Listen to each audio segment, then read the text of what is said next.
I want to sell to everyone. Gimme, gimme, gimme. Right. Of course, if there's a product that, that's an exaggeration, but you get what I mean. You want a larger addressable market. Now, the person who was doing our sales and marketing, our director at the time, had this really good analogy of bowling pins. This is Start, Grow, Manage, where we help managed service providers achieve the impact, freedom, and wealth you imagined back when you started your company. At Start, Grow, Manage, our tools, practices, and processes help you engage, energize, and execute on building a business that empowers an extraordinary life. Learn more about our programs and how they can fuel your fire at startgrowmanage.com/learn more. Let's go. Hey, Jeff. Hey, Joe, how's it going? It's going good. How are you doing? I'm good. So you're going to space camp, right? No, I'm not going to space camp. My son is going to space camp. And this is the second week. So last week he did robotics. He was like, you know what? Next year, 1 year space camp is enough for me. I'm good to go. Right. And then yesterday he had his first day of actual space camp where they're doing all the really cool space stuff. And he was like, oh, this week is going to be the best week ever. I was like, okay, cool. I was a little worried. Why don't we get to go on space camp? Here's the cool thing about space camp. They have an adult program next year. Theoretically, we could go to space. We're going to go to space camp. Talking about MSP stuff, we've got this great interview with Trevor Thomas coming up with ZenContract, and a good conversation with him. I think it's very interesting, this idea of contracts and the importance of contracts. There's a reluctance a lot of times to put contracts in place, and I'm not sure really where that comes from. I remember my first MSP, I got bit a bunch of times by not having things in writing, especially when I worked with lawyers. I got bit a bunch of times by not having things in writing. And like, you do a 6-month sales cycle, you're like, this is my friend. We don't need a contract. We just shake hands and it's going to be great. We're just going to love each other. And then if something comes up, we'll work it out. But it turns out it's not that way. Like when the matter hits the fans, it turns into another deal. And then people all of a sudden, oh no, we're doing business. And yeah, you're responsible for this and I'm responsible for it. And then all of a sudden there's these guidelines. And then you have to make a choice whether you're going to pay whatever it is that they're asking for, or you're going to pay a lawyer to defend against that. But either way, it's going to cost you if you don't put a contract in place. But it comes back to if you don't have a contract, you haven't defined really the terms of the deal. So Yeah. even if you are going to pay a lawyer for what, right? If you haven't agreed to anything, then nobody's actually violating any conditions, right? Like anybody can demand anything, anybody can claim anything. Very important to have contracts with friends, with people that you know well, because if you really want to continue the relationship with somebody and you're doing business with them, you really want to be sure that you've got things written down so that there is clarity in terms of what the business is, what the expectations are, and where you're going with all this. Yeah. Because if you don't, you get burned. The other thing too, especially for MSPs, is waivers, right? Because the role that you're in as an MSP is that you're giving this advice. You're saying, here, this is what you need to do.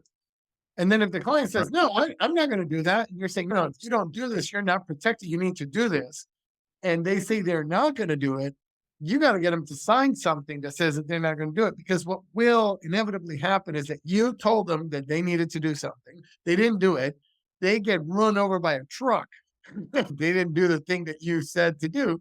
If you're going to insist on multi-factor authentication and they don't want multi-factor authentication, you got to have a waiver for that, because if you don't, what's going to happen is that somebody's going to break in, somebody's going to find a way around a single factor authentication. And then when that happens, they are going to come back to you and point the finger, right? And it doesn't matter that you had a phone conversation 18 months ago in which they said, no, we really don't want this and we don't care what the implications are, right? At that point, that's not a relevant conversation. If you want the cybersecurity insurance, you're going to have to show that you have these things put in place. So what I like about Trevor Thomas's solution here, is ZenContract solution, is not only do they help you put these in place, but they like make sure that you're getting it signed. They help you track that. They help you track the versioning. And I think that's something that's going to be increasingly important as contracts are going to become increasingly important as we start really trying to delineate the liability of all things that we're Yeah. taking on. And as regulation starts to get enforced, it gets more complex and the liability starts to shift more to the MSP. So it's really cool. And on that, why don't we move over to Trevor Thomas? Yay. Okay, All right. cool. So my partner in the business, friend, Jeff, meet Trevor. Hey, Trevor, nice to meet you. Likewise. I Trevor. love your guys' content, by the way. Your Thank you. weekly emails that are coming out. Yeah, they're good. I'm stealing Awesome. tidbits. Why don't you start by giving Jeff like the rundown like you gave of your career, and then Yeah. we'll kind of roll from there, and then we'll ask a bunch of questions. We'll jump in, and we'll just like we're just here to have some fun. Okay. Trevor Thomas, VP of Sales for ZenContract. And sales is right in my title. And that's very true as far as what I've been doing for the last decade plus, right? I think if we go back to 2008, aging myself here, was my first like true sales job with Bell, which is a big phone provider up here, right? They're a big telecom. And they put you through a 5-day training course, and it was amazing. That was number one in Alberta, continued on until our store got bought. Then I bounced around for a bit. And then in 2013, I went B2B. I was doing corporate travel sales, which sounds boring, and it is a boring product, but all the tangents that you get from that, because there's the retail side of things, the cheaper trips and all of that's really exciting. And then in 2015, I moved to the SaaS. I've always been interested in technology and in kind of every facet. And that comes from being a nerdy video gamer. You can't see it, but over there's comic books. There's comic books up here. There's records, right? So, This is a little 2-inch square of professionalism behind you. That's nice and communicated. I got that. and it's funny, right? Because a lot of people have backgrounds and don't want to show off their living space. And I'm like, I love this. It's taken me years to craft this office. Yeah. And it's a conversation starter. Almost every call I jump on, someone will mention the shoes, right? And be like, oh, are you a sneakerhead? I'm like, I was. And then they got really expensive. And then frugal me getting older was like, I'm not going to spend $150 on a pair of shoes. And then eventually I was like, oh, look really cool in my office. So yeah, got into the SaaS world in 2015. And then the MSP space is something my partner in 2015 also jumped into the MSP world. She was working with Passportal. And then she moved to Datto a couple of years later. And she told me about all of the big names in the channel and just the sense of community that is the MSP space, right? People are so generous with their time and their resources. I know Reddit can be a bit of a hotbed, but if you look on there and someone's like, hey, I've got this issue, you'll have 10 people jumping at them, being like, here's how you fix that. Or here's a script I wrote, right? Same thing with all the Slack channels, the Facebook groups. People are very giving, right? Yeah. So it really intrigued me. And in 2021, I started doing some contract sales work for an MSP out in New Hampshire. And it was not full-time, but it gave me an idea of what's the day-to-day for an MSP. How do you structure your proposals, your stack, all that kind of stuff. And then later that year, I was talking with Greg, who runs ZenContract, and we were on the cusp of coming to an agreement of what a role would look like, right? It was early days. And then a role came up with Datto, and I was like, Datto's pretty solid. My partner works there, right? They're a good name in the industry. So I'm going to take this offer. Go full circle just under a year later. And I'm talking to Greg and I'm like, hey, do you have a more defined role? And he's like, yeah, we do now. Right. If you're interested, let's come on board. It's going to be a ton of fun. So that was just over a year ago. I started here and it's been a blast ever since then. The community aspect, the events, these types of things. I love doing this. Right. So yeah, that brings us till today. Awesome. One of the things that Joe mentioned, he said, oh, we've got to talk to Trevor because he gets niches. And I don't know like what that means, but Joe, I'll just let you guide because it's one of the things that we talk about all the time is this need to have a niche to sell to market to deliver to, right? And we keep bumping into it. So anyway, we'd love to hear your perspective. Yeah. So the first SaaS company I worked at, it was actually hardware and software. And they were in the name of the game of ID verification, right? So think ID, like driver's license, passport scanning, and usually at bars and nightclubs. But as you can anticipate, there are many other applications to this, such as hotels, casinos, property managers. And then if you get into the larger scheme of things, you could relate it to other industries, liquor stores. And, the list goes on. Now, when I was there, and as a salesperson, you want your market to be as big as possible.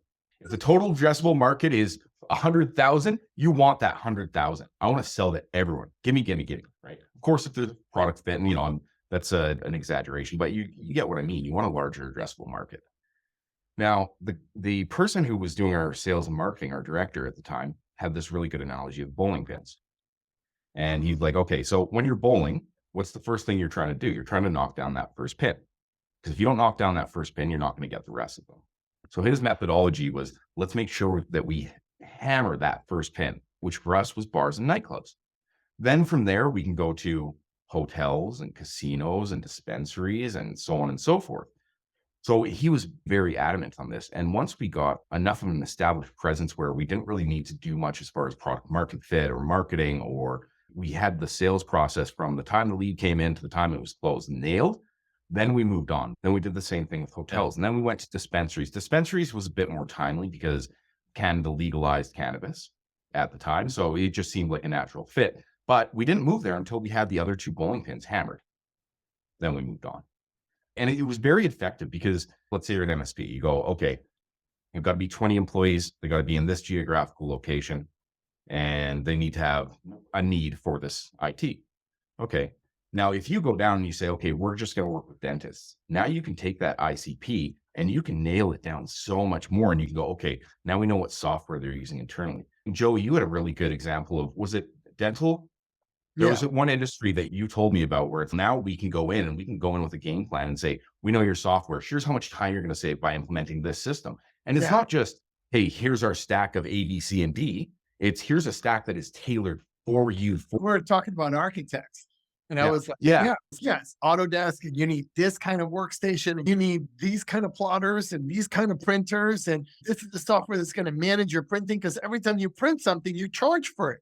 So you have to manage your printing to know how much the cost is going to. So you get deeper and deeper, and then they get, oh, you understand that.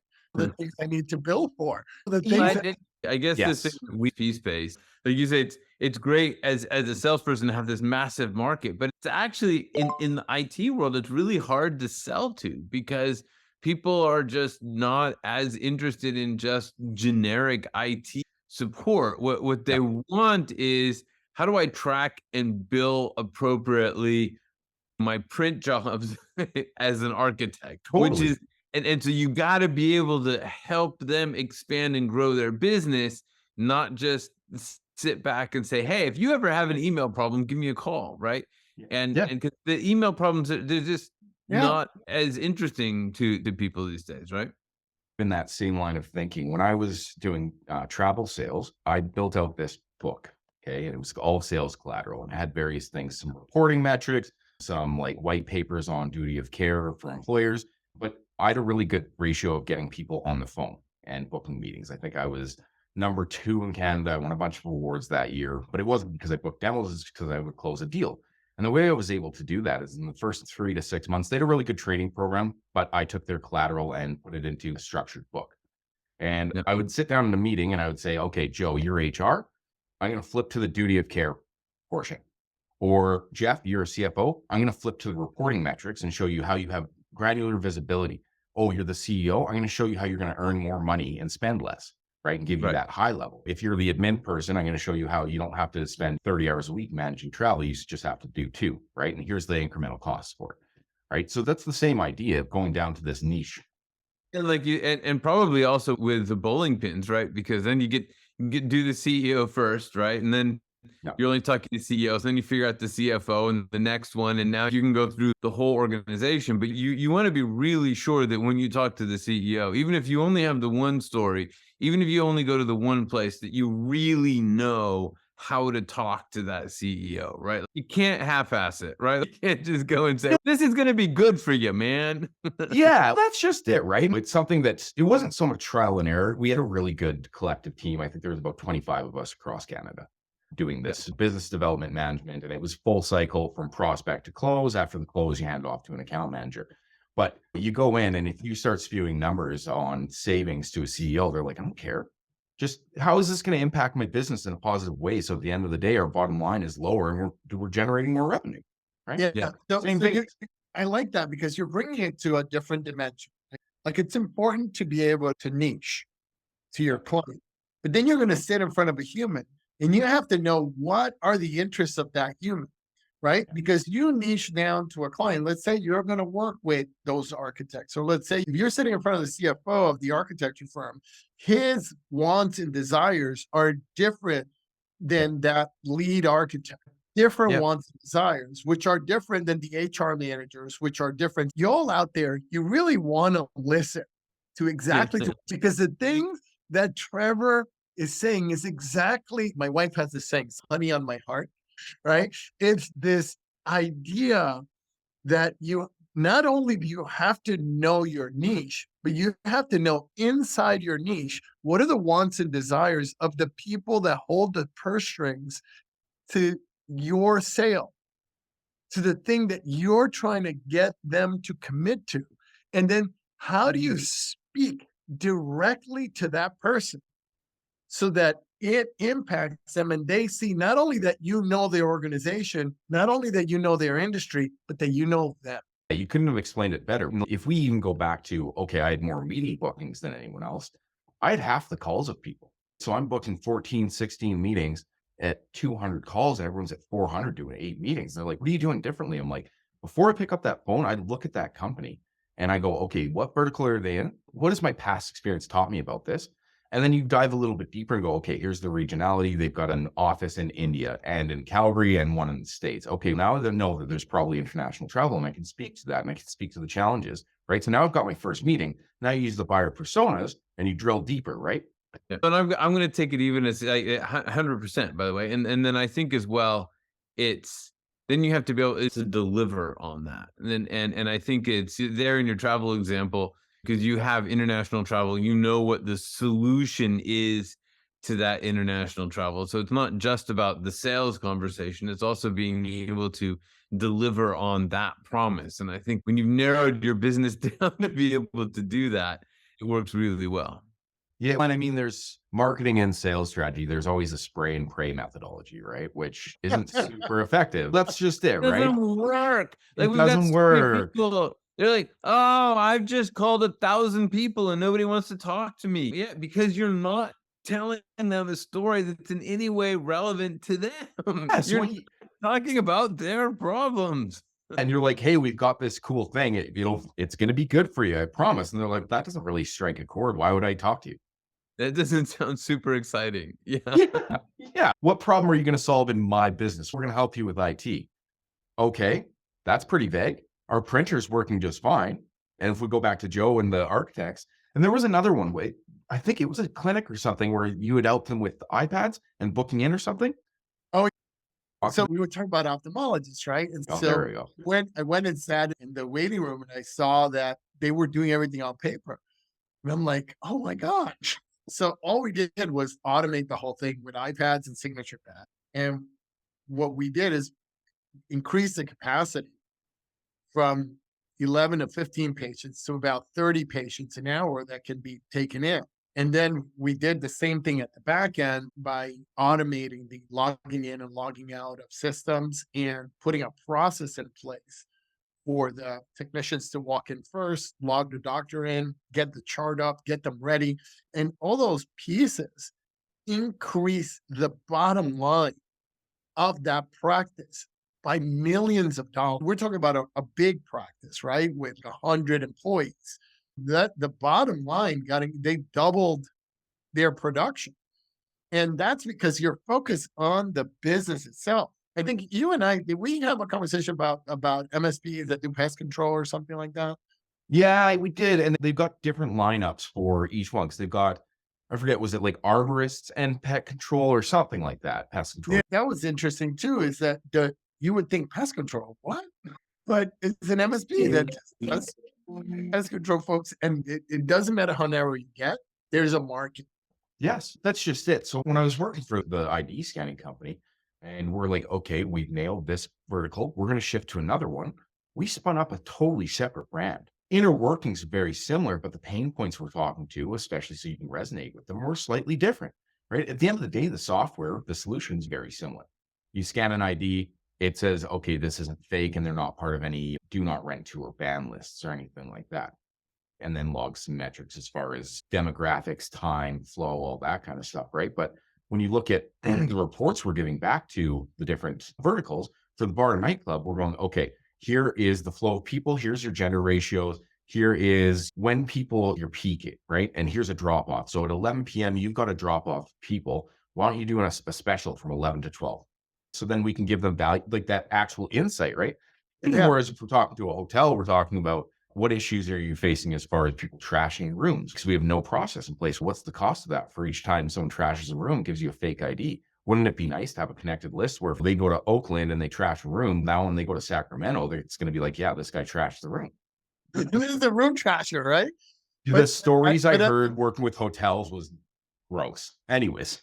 I've heard stories of hotels and grossness and issues that I just pretend that I've never heard them, because otherwise I would never stay in a hotel again.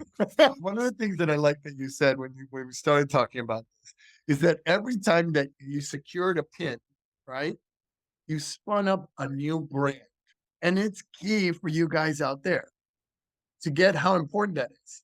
That they actually spun up a whole new brand, like if it was a completely different company, because you want to be known for the thing that you do really well.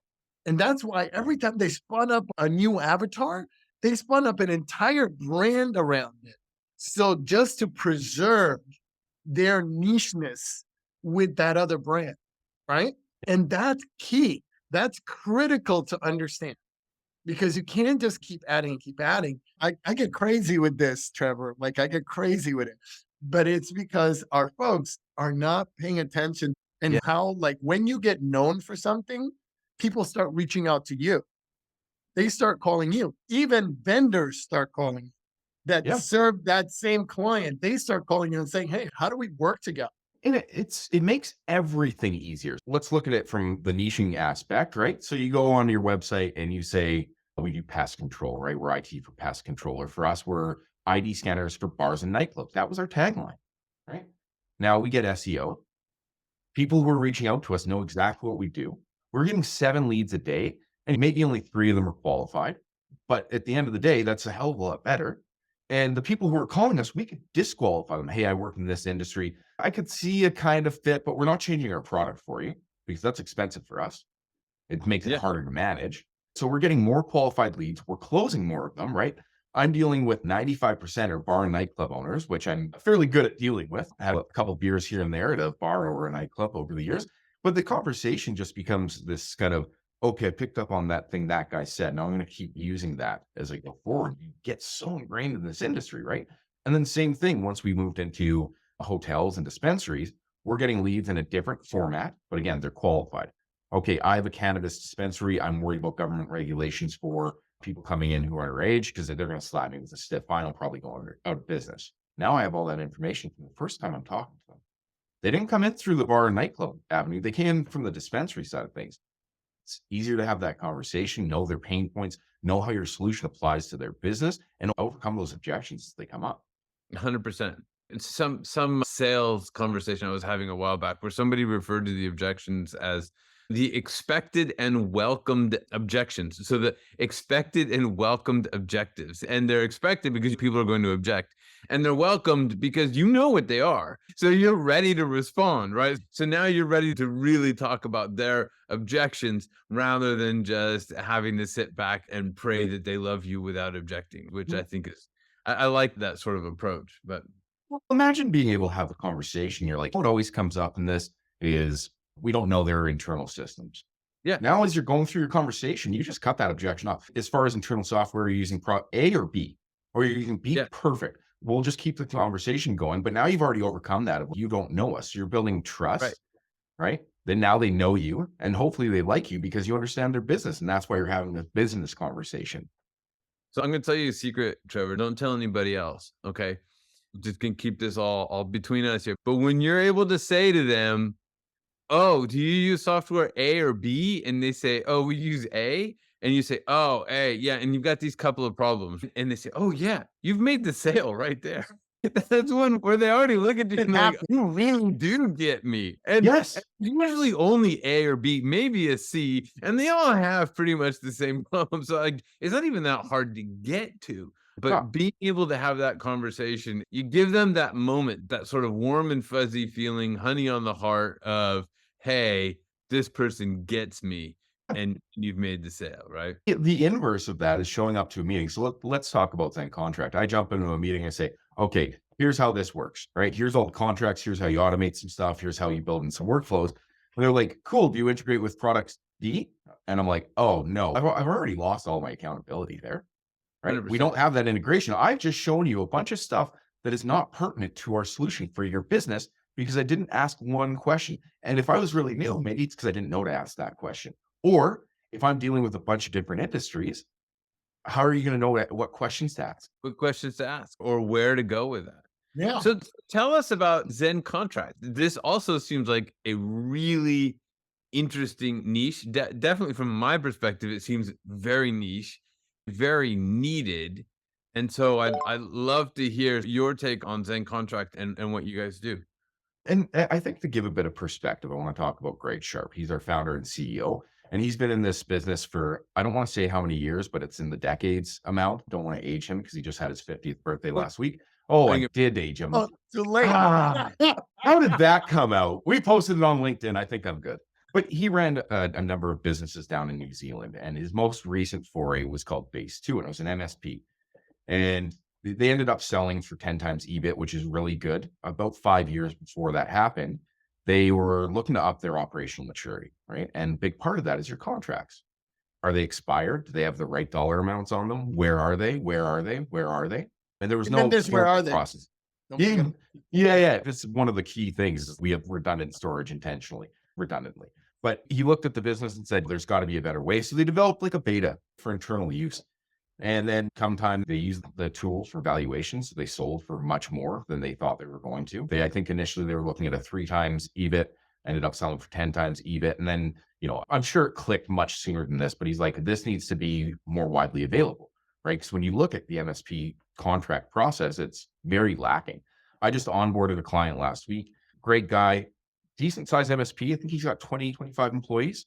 And I'm like, okay. So he was actually a referral from a buddy of mine. So we're sitting down and I'm like, okay, how do you manage contracts today? And someone says we need these services and we give them to them. I'm like, okay. And I get it. The MSP journey is often grassroots, organic referrals. And then you feel weird about slapping a contract in front of people, which I have other thoughts on, but I get the thought process, right? Now, throughout our conversation, I'm like, well, why are we talking then, right? You seem very comfortable with this. He's because it's going to bite me at some point, right? He's like, tell me about your solution. So I'm like, you can templatize things, ties into your PSA for ConnectWise and Autotask. Then you can just pick your template, pick your client, send it out. You're not worried about human error. Once it's signed, you can countersign it automatically. You can pull in your product line from your PSA. Then it gets stored intentionally redundantly, right? Within the system, SharePoint, in your PSA, email copy, right? So everyone's on the same page. He's okay, that sounds really good. And he just moved forward with it because the cost to him wasn't that much and he knew he needed to do something. But then, like I alluded to earlier, we get a lot of people who come to us and they're like, I had this incident, right? Which is, if you think about it, and actually I've got a good story on this side of things. So when I was working for the ID scanning company, we had very lax contracts, which the product wasn't that expensive, right? We had our liability clear, which is something that I think that a lot of, not just MSPs, businesses in general, don't manage well, is their clauses around indemnification and liability and who holds the bag for what scenarios. But this happened a couple times where if you signed up for a 1-year commitment, you got your hardware for free. And then it was, depending on the plan, $250 or $381 per month. We recoup that in 3 months. But if you don't spend 3 months with us, we're out $1,200. Happened about 5 times because they didn't have solid clauses. Okay, what's $1,200 here and there? I was absolutely smashing sales there. So it wasn't the biggest concern for me. When you look at the P&L, it was just a drop in the bucket. Okay, now let's look at an MSP contract where you don't have clear delineation of liability for a breach. How much does that cost? Tell you it's a lot more than $1,200, right? Yeah. We have one client who didn't get a 2FA waiver signed, or they did get it signed but couldn't find it. And now they're in court trying to get that resolved, right? They might win. They'll probably win, but also what's your time worth, right? Because now you got to pay for a lawyer, right? There's potential for having your reputation dragged through the mud. So aside from all of the automations and fun stuff that's in contract, at the end of the day, it's CYA. Because if you don't, you could be up shit creek without a paddle. I think this is pretty relevant. It's not a matter of if you're going to get breached, it's when. And the SMBs don't think about that. And I'm not saying that your contract should be lopsided and you say, no matter what happens, SMB, you're on the hook for it by any stretch. But there should be a clear balance and understanding. And accountability. I think, because one of the things that you said is they had a 2FA waiver. See, if I say to the client, you need 2FA, and the client says, I'm not going to do it, screw you. You say, okay, no problem. Here, sign this waiver. Right? Now, but that's fair. What's not fair is that I tell you, you need 2FA waiver. I don't give you anything. You get breached, and then I'm on the hook for it. That's not cool.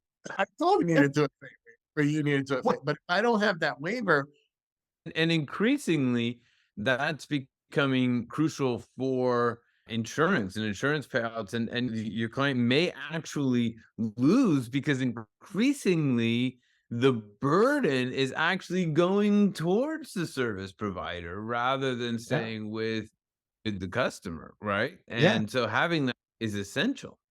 Yeah. And the cyber insurance conversation is a really good point because it's becoming mandatory almost, or you would be silly not to have it. So I'm a good driver. I've never been in an accident. I've got minimal speeding tickets, no DUIs or anything like that, right? But I still have insurance. My truck's worth 80 grand. If someone else hits me, I want to make sure I'm covered. It's one of those things that for me is a no-brainer, right? I hate paying insurance. Don't get me wrong. I hate paying it, but I like the safeguard of it being there, right? Yeah. Right. I think Australia is talking about making it mandatory to have some sort of contract management platform as an MSP so they can get insurance. But you said something interesting, and people don't do it with friends and whatnot. But I don't know. I think any relationship is preserved best by having a contract in place. If you're going to do professional work with someone, I don't know. I think we get confused, and the contract clarifies the situation. It gives you something to go back to say, this is what I'm responsible for. This is what I'm committing to. And we've written it down so there's some clarity and you can read it and make sure that you read it too. And without that, it's so vague. That's the thing that ends up destroying your relationship. to go loop back to something that Trevor said at the beginning, which was that the MSPs lead with their heart. They're support people. They're like people that are there to support. And they think that contracts somehow make them a bad person. Yeah. That somehow they are beyond that. And what Jeff said right now is the key. All the contract does is provide clarity. It gives you guidelines. It lets you know what you're accountable for and what they're accountable for. Yeah. And if you don't have that, it's really hard, because I remember when I started off as an MSP, I did everything from change the fluorescent lights to the doorknob, because I handled all the technical stuff. And at some point, you got to draw a line, and you can't if you don't have it in writing. And so what Jeff just said is really key. It ties this whole thing in a bow, right? And just like real world examples, because I understand that too. I do software development on the side. I make hot sauces on the side, right? Just like little passion projects.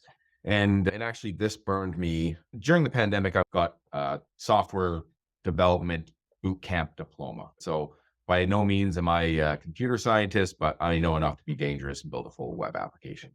And we got our first client, which was our friend's girlfriend. And we started doing a bunch of work. I'm sure we put in 140 hours, right? And we were very clear about expectations. We had our SLA of here's all the things, here's our scope of work.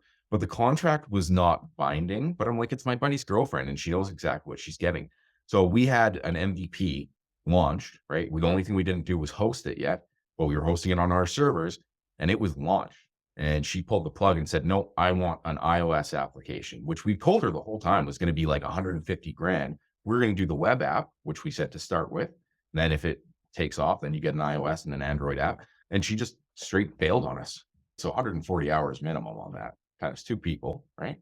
But then when you look at it, and of course, I was quite peeved about that, right? I think most people would. Yeah, I like right? that you were only peeved. I would have been, what? I had choice words. I still have choice words, but I'll hold them for now. But when we're talking to MSPs and they're in that same thought process of this is my buddy, I've been doing a handshake deal with him for 20 years. Those same people who are now going out and saying, hey, we've got that contract, their clients are saying, awesome. There's so much scary stuff out there. I want to know this delineation of liability. Now we're on the same page. Now we know what happens if there's a breach. Now we know what happens if we screw up and click on an email. All the tools in the world are great, but without the people and the process in place and that actual understanding, doesn't really mean all that much. Brilliant. So what size MSPs do you work with? All over the place. So we have people who are one person shop trying to grow. They want to put in scalable processes. We have people who are 20, 30 employees and they want to improve their operational maturity all the way up to, I think our biggest clients, 600 employees, and they want a regimented process by business unit, right? So HR follows this, new business follows this, procurement follows this, right? And then you can break down each of the templates to follow the workflow that you want. So you've got your master service agreement, your SLAs, what, just all contracts, or what are you looking at? Anything, right? It depends on how you've got yours set up, right? I know a lot of MSPs will have their master services agreement tied to their proposal. So now you've got this 30-page document, which we don't recommend. We're not going to tell you how to run your business. The best way to do it is usually you've got your master services agreement, you get that signed off, that lives in perpetuity. Then you've got your managed or monthly services, you get that signed off. And let's say it's a 1, 2, 3 year commit. Then if you've got project work, maybe you do the scope and the pricing. And then if there's a change in scope or an addendum to the pricing, you send that out too for acknowledgement, right? That was one thing that Greg was very adamant on, is with the project work, they're usually losing money because your techs don't account for this and this, or they're afraid to go to their client and say, hey, it's actually going to be this much more. Now you can take that away and say, we've got a strict process that we follow, strict-ish, and this is what we have to do. If there's a change order, it has to go through the system. It has to be dollars and cents and signed off on. And that's it. Otherwise, we don't do the change order. So everything is the answer. NDAs, employment agreement, we handle it all. Are these things actually like templated and ready to go? Yes and no. Master services agreement, absolutely not. For things like a 2FA waiver, NDA, job offers, we've got a lot of it templatized, but all of it comes with the caveat of we're not lawyers. Right. This might have been written by a lawyer, but we're not lawyers. We always recommend taking it to your counsel, no matter what it is, because like I said, the caveat there, we've got it in our terms and conditions. We're not lawyers. We're not going to pretend to know the state by state laws and regulations for everything. We're just not. And that makes perfect sense. And then you have a place where people can get started with you, right? Like the MSA Manager Early Access. Is that still the right place for people to start up? Yeah, we're just rolling that out. I actually just went through a demo this morning, doing the final testing, and that's going to be, okay, I just want to manage my MSA. Yeah. So you can set it out, have your entire client list, see, okay, Joe is on version 1 and it's signed. Jeff's on version 1, but he hasn't signed it yet. Trevor's on version 2 and he's signed. And then if you click into each of our companies, it's got the revision history, right? They signed in 2023, 2024, the addendum later in 2024, right? So it's just this holistic view in a simple dashboard for all of your MSAs, right? Again, going back to the make sure everything's signed off, there's clear delineation of liability. I do have a process question because I get this all the time and I never know how to answer these questions. Now that I have the expert on the line, I really wanted to ask. I used to send my proposals out with my MSA in it, which makes it this 30-page document. The problem when I didn't send the proposal out with the MSA in it is that I would send the proposal, people would send the proposal, then I would send the MSA after, and then they would read it and they would go, I have questions about this, and can we change this, and can we do this? And it would turn into this whole thing that created animosity after signing the proposal, right? Versus if I send the MSA along with the proposal, they could read it. And then if we needed to make any changes, we change it. But once we pulled the trigger, it was like, okay, it's all puppies and unicorns. So when's the right time to do the MSA? What order do you? Yeah. So Greg, I think would back me up on this, where you send your MSA first, you get all of the legal busy work out of the picture first, and then you can say, here's the dollars and cents and how much, how long, how many, right? Now, another story time. When I was working at the ID scanning place, we had nailed these bowling pins and there was a property manager. And I said, I think there's a good fit here. Me and the project lead on this, we went to bat, and our terms and conditions weren't all that intense, like I had alluded to, but there was some stuff in there that they wanted to redline, right? So we redlined it. We got that signed off and we said, this lives in perpetuity. Now, anything moving forward, we stripped our terms and conditions. You want a new unit at your Raleigh location? Done, right? Send us money for it. You want another one in your Sacramento location? Done. Now, the same thing is true with if you have your MSA tied to your proposal. Let's say that you're dealing with 50 plus company and the people there have a legal team that they need to run it by. Okay, so your original one, you just landed them. There's 50 employees. You're getting all of this different project work, blah, blah, blah, blah, blah. They sign off. You go back and forth on the MSA a couple times. Then it gets signed off. You're like, awesome, right? Now, a year later, you're coming up for renewal and you're like, we got to renew this, first of all. Second of all, we've got this new EDR, XDR, whatever. Or even in 6 months, we're selling them a laptop and it carries the same terms and conditions. Now you're putting all this friction back in the sales cycle. It's slowing things down. And then now the next time legal looks at it, they're like, oh, we actually don't like that clause in what we signed off on the first time, back to the drawing board, right? So your sales cycle could go from, in our example, it was a day. It could go back to, because the original sales cycle was 4 months. Yeah. So that's Cool. my answer. That's my long-winded answer on the process side of things, Joe. Just on that, where's the best place for people to get started with you? Yeah. So there's a couple different things. I would say just go to ZenContract.com, beautifully designed website, got a lot of information on the front page. There's a book demo button. You can click that and that'll take you to our booking calendar. That's usually where most people go. You can buy it right away if you're like, you know what, I watched the demo video. It's a good fit. We've got a 4-week money back guarantee. It depends. Do you want to have a conversation first, or are you just like, my contracts are screwed, I'm going to pay for it? All right. Hey, look, Trevor, it's been a real pleasure chatting with you. And time blew by here. That was great. And I love what you're doing over there at ZenContract. Look forward to potentially doing some more stuff with you. We'll have links to all the stuff in the show notes. And on that, Joe? Remember out there that you are loved. All right. Bye, folks. So yeah, thanks, guys. Thanks for joining us, and a special thanks to our subscribers. Consider becoming one right now and tap into our insights and instincts to help drive your business vision and success. Remember, you didn't start your business to feel frustration. You started it for freedom. We can help you discover the impact, freedom, and wealth you always imagined. Learn more at startgrowmanage.com/learn more.